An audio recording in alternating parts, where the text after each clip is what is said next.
hitter, baby. No hitter. Bring in the heat today now. Nobody touching this today. Bring in the heat. Come on in. You want some? Get some. Nobody touching this ball today.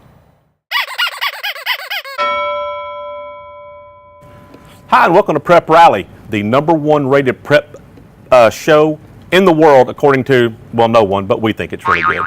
We cover prep sports in Northwest Arkansas. I'm your host, Chip Souza, the sports editor of the Northwest Arkansas Democrat-Gazette. The calendar is moving toward the end of April, which means the race for conference championships are high and playoff seedings, and everything is heating up. There are a number of huge games played this week in Northwest Arkansas, and several teams are making big moves in the conference standings. We'll start the show with soccer, where Springdale Harbor Wildcats are on some kind of a roll after winning their 10th straight match on Tuesday night. They defeated Springdale High 2-0. The Wildcats this week come in ranked number 10 in the Max Prep's national boys soccer rankings. Ivan Fuentes, he scored both the Harbor goals on Tuesday as the Wildcats avenged their only loss of the season. Our Scotty Borderland, he covered Tuesday night's match for the NWADG, and he spoke with Harbor coach Corey Butler after the big win. I would say the biggest factor is three things. One, playing well as a team. Two, defending very well. Teams have struggled scoring on us. And three, anybody and everybody scoring goals for us. We don't rely on one player, just like Ivan coming up big tonight. We've had somebody come up big each game, and we don't really care who it is. In keeping up with the rivalry night theme, Rogers High earned a big 2-0 win against Rogers Heritage on Tuesday to remain in second place in the 7A West boys standings, while Bentonville West earned its second straight conference win by defeating Fayetteville 5-3 on penalty kicks in overtime. On the girls' side, the Bentonville Lady Tigers are headed toward another conference championship. They defeated Van Buren 10-0 Tuesday night. That's like a 60-0 football game. Emma Welch and Sarah Roberts, they scored 2 goals apiece, and the Lady Tigers are now 9-0 in the conference play. Also on Tuesday, Rogers High, they defeated their crosstown rival Rogers Heritage 3-0, and Springdale Harbor won its 4th match in its last 5 outings. They defeated Springdale High 1-0. We'll move over to softball now, where a tremendous game was played on Tuesday at Veterans Park in Rogers. The Rogers Lady Mounties scored 1 run, and that was all they needed to defeat Rogers Heritage 1-0. Sadie Beeman, she pitched a great game for Rogers. She allowed just 3 hits, and her teammates played solid defense behind her. The 1 run came in the 2nd inning, and she did the rest with great defense. A huge win for Rogers High against its rival.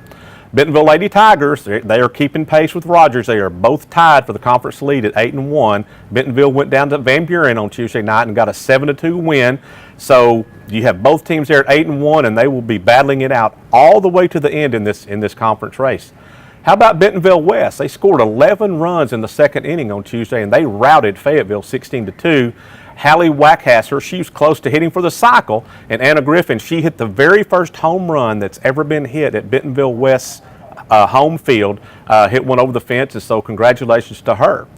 In Class 5A, Farmington, they're now 9-0 in league play. They defeated Clarksville 14-0 on Tuesday. And in Class 4A, again, it's Callie Kildow of Gravette. She pitched her 3rd consecutive shutout as the Lady Lions, they beat Westport 15-0. That is the 13th straight win for Gravette.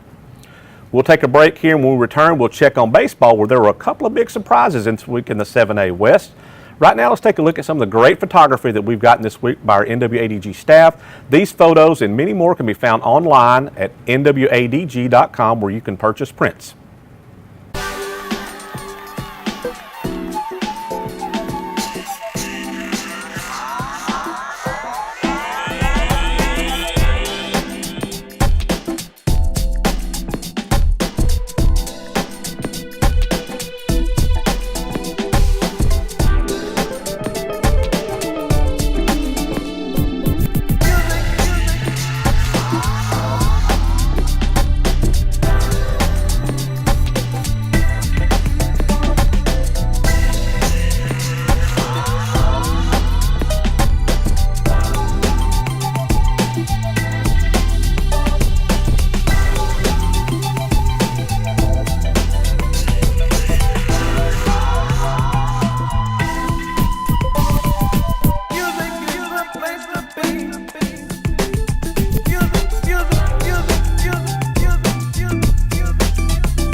We'll head over to the baseball diamond now, where the Rogers Mounties have been a hard luck team this season. They are 10-10 on the season, and of those 10 losses that they have, I'm thinking 5 or 6 of them have been one-run losses where they've been right there at the end. But this week, it all came back for them. That baseball karma came back around on them, and Rogers won 2 huge games against Bentonville this week. They started the week with a 1-0 win on Monday with sophomore McCaden Templeton. He pitched a 3-hit masterpiece, held Bentonville scoreless, and the Mounties were able to get a 1-0 win.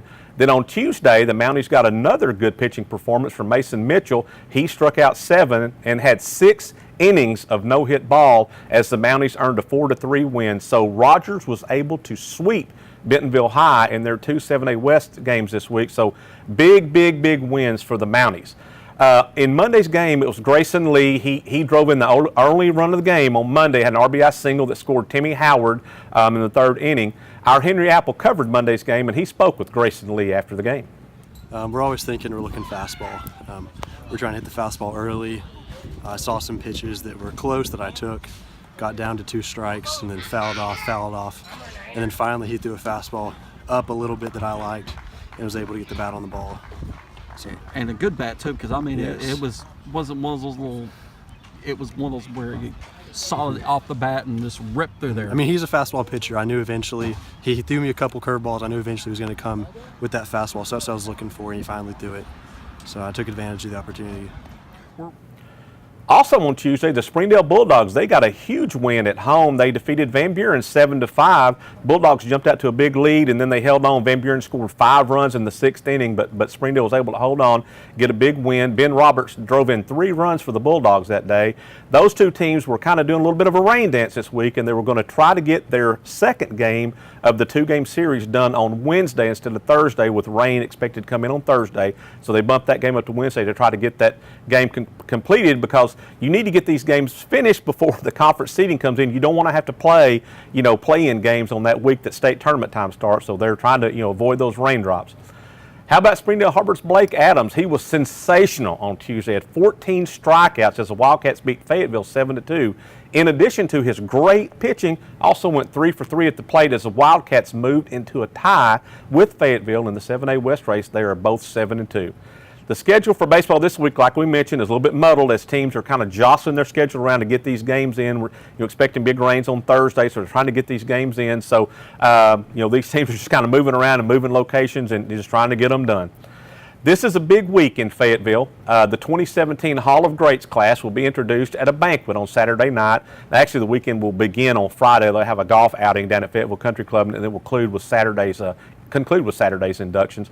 Former Bulldog great Ronnie Brewer, who starred on the basketball team at Fayetteville and then at Arkansas, and then had a solid NBA career. He is among this year's inductees into that Hall class. Our Mike Capshaw, he interviewed Ronnie Brewer earlier this week about his upcoming induction. I wish I had the pleasure to play in this gym. It's phenomenal. It's a little bigger than what we played at the old Bulldog Gymnasium, but a lot of great memories. A lot of games won. So it's just an honor to be able to be back in here. Now you're going to be inducted into the FHS Hall of Greats here in about a week. Is there any one game, one moment that stands out in your mind that you and your boys still talk about today? Like, hey, remember this, remember that? We had a streak that we didn't lose any games in conference, and that was a big deal. But one of the fondest memories I have, cause I still keep in contact with Wallace Spearman and Matt Akins, Matt Hensey, Tony Daniels, Dexter Jenkins, Cedric Logan, a lot of guys, Brock Carpenter, who I was able to play alongside with. There was one memory we played against Northside, and it was the last game of the season for conference, and they were up by 2. They had a 1-1, and they missed the front end of the 1-1, so we had the opportunity to have the last shot, down by 2. Coach Gephardt, instilled in me like, hey, the trust, and the team trusted me that, we wanted you to take the last shot. If it was a 2 or a 3, whatever I decided to do, he was, okay with it. And, the streak of, being undefeated in conference was in my hands. So, I had made in my mind that I was going to shoot a 3 and, try to win the game because, early in the season, we hit a buzzer beater against Springdale. We've had a lot of other close games that we ended up winning. So everybody felt confident in me taking the last shot.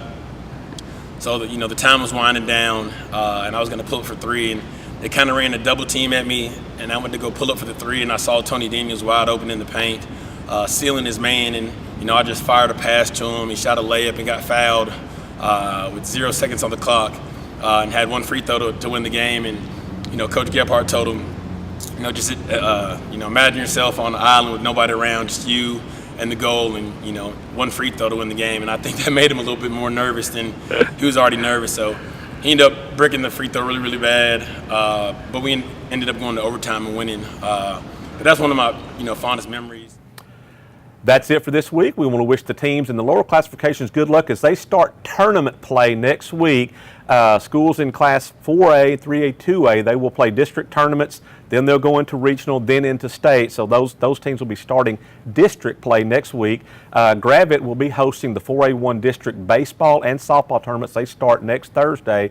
And also keep in mind, in May, there will be a number of state tournaments that will be held in Northwest Arkansas.